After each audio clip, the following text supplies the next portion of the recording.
Assalamualaikum warahmatullahi wabarakatuh.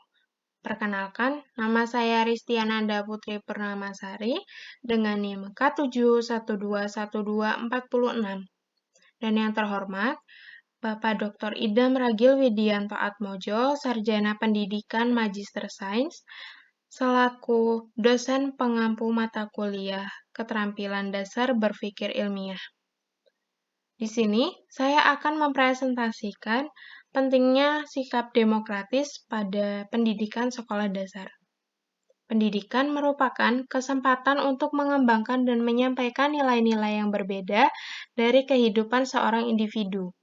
Pendidikan membawa manusia menjadi manusia yang lebih baik. Pendidikan pada hakikatnya bertujuan untuk mengembangkan dan membangun potensi individu. Undang-Undang Nomor 20 Tahun 2003, Pasal 3 menyatakan bahwa pendidikan nasional mengembangkan keterampilan dan membentuk watak serta peradaban bangsa yang bernilai dalam rangka pembentukan kehidupan bangsa, dengan tujuan mengembangkan potensi peserta didik yang beriman, bertakwa, berakhlak mulia, sehat, berilmu, cakap, kreatif, mandiri, demokratis, dan bertanggung jawab sebagai warga negara Kesatuan Republik Indonesia. Pengertian demokrasi menurut KDBI. Demokrasi adalah bentuk atau sistem pemerintahan yang seluruh rakyatnya turut serta memerintah dengan perantaraan wakilnya pemerintahan rakyat.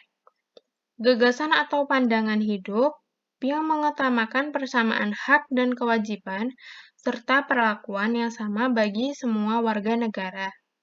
Dan yang kedua, demokratis menurut pembagian kata. Kata demokratis merupakan gabungan dari kata demos, yang berarti rakyat, dan kratos, yang berarti kekuasaan atau undang-undang. Dan yang ketiga, demokratis secara umum. Demokratis adalah cara berpikir, bersikap, dan bertindak yang menilai sama hak dan kewajiban dirinya dan orang lain. Nilai-nilai demokratis ini dipercaya akan membawa kehidupan berbangsa dan bernegara dalam semangat egalitarian dibandingkan dengan ideologi non-demokratis. Dan yang keempat, demokratis menurut Rosyada dan kawan-kawan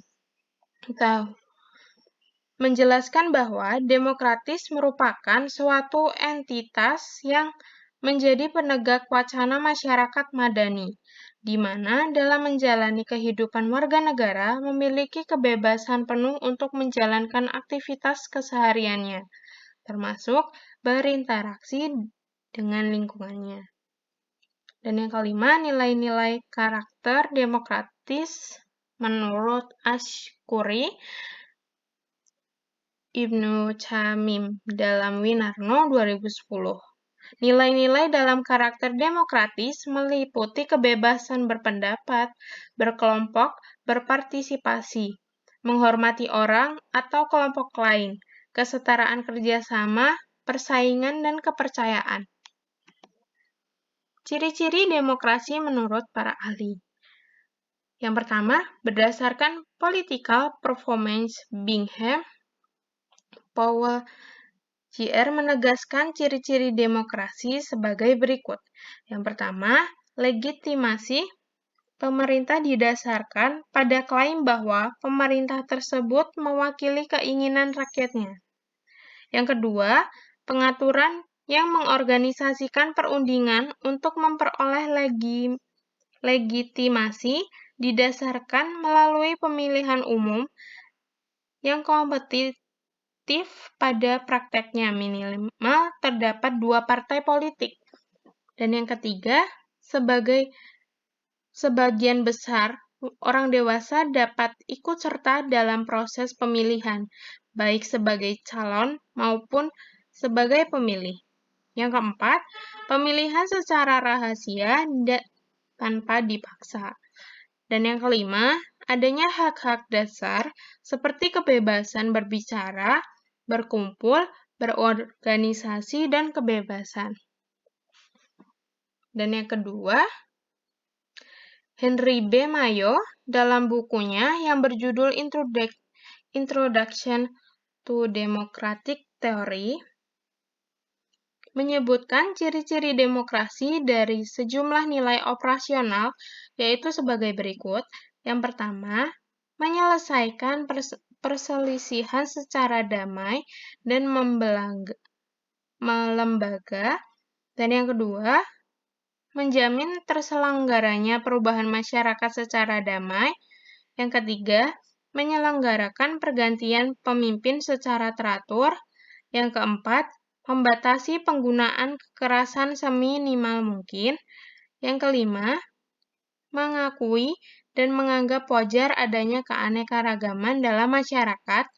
Yang terakhir, menjamin tegaknya keadilan. Dan ciri-ciri demokrasi menurut Robert Adler menyatakan bahwa ciri-ciri demokrasi konstitusi adalah sebagai berikut. Yang pertama, pejabat yang dipilih. Yang kedua, pemilihan yang bebas dan fair. Dan yang ketiga, hak pilih yang mencakup semua. Yang keempat, hak untuk menjadi calon dalam suatu jabatan.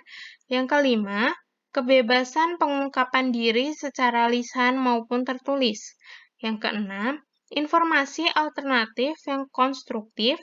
Yang ketujuh, kebebasan membentuk asosiasi. Dan ciri-ciri demokrasi yang keempat menurut Maryam Budiarjo.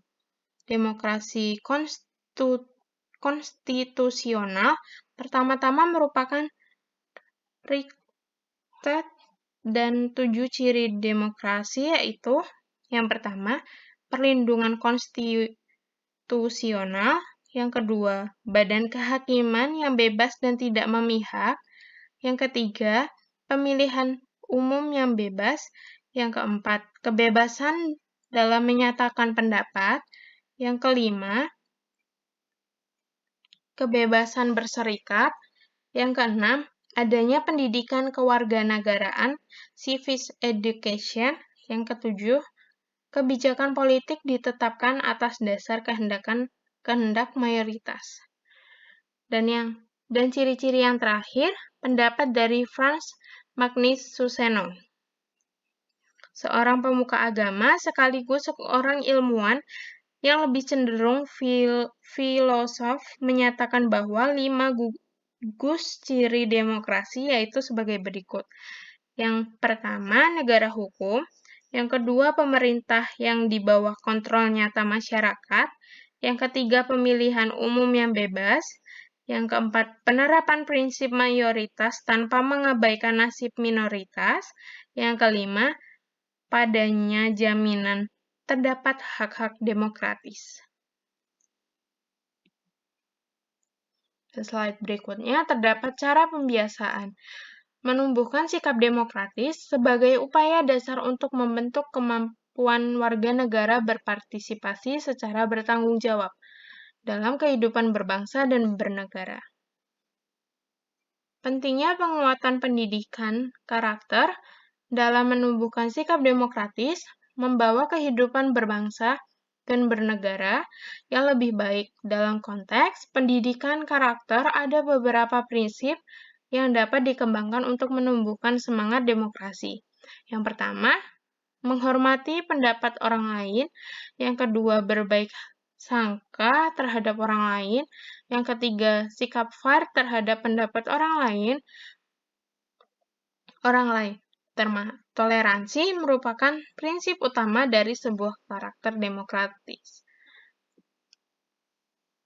Kesimpulan, sikap demokratis dalam lingkup pendidikan adalah pengakuan terhadap individu peserta didik, sesuai dengan harkat dan martabat peserta didik itu sendiri.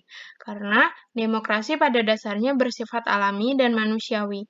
Ini berarti bahwa penelitian pihak-pihak yang terlibat dalam proses pendidikan harus mengakui dan menghargai kemampuan dan karakteristik individu peserta didik melalui proses belajar afektif di sekolah, khususnya pada jenjang sekolah dasar. karena sikap merupakan bagian dari karakter yang sebaiknya ditatak sejak dini. Berikut daftar pustaka yang saya pakai. Dan sekian dan terima kasih, kurang lebihnya mohon maaf. Terima kasih. Wassalamualaikum warahmatullahi wabarakatuh.